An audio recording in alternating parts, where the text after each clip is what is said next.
નમસ્કાર દર્શક મિત્રો, @ગુજરાતમાં આપનું સ્વાગત છે। લોકસભાની ચૂંટણી માટે સીટ શેરિંગને લઈને આમ આદમી પાર્ટી અને કોંગ્રેસ વચ્ચે ગઠબંધન થઈ ગયું છે।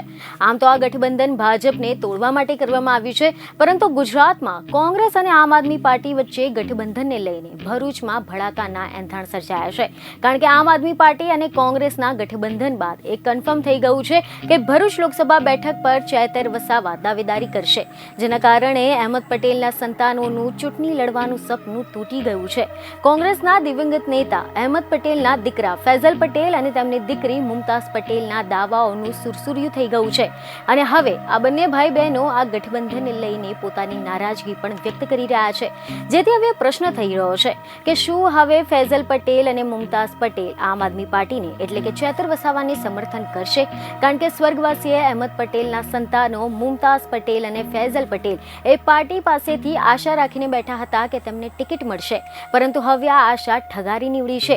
આના કારણે કોંગ્રેસ અને આમ આદમી પાર્ટીના ગઠબંધન બાદ મુમતાઝ પટેલે નારાજગી વ્યક્ત કરી છે। મુમતાઝ પટેલે સોશિયલ મીડિયા પર પોસ્ટ શેર કરી છે કે ગઠબંધનમાં ભરૂચ લોકસભા બેઠક સુરક્ષિત ન કરી શકવા બદલ અમારા જિલ્લા કેડરની દિલથી ક્ષમા યાચના। હું નિરાશા શેર કરું છું, સાથે મળીને અમે આઈએનસી ઇન્ડિયાને વધુ મજબૂત બનાવવા માટે ફરીથી સંગઠિત થઈશું।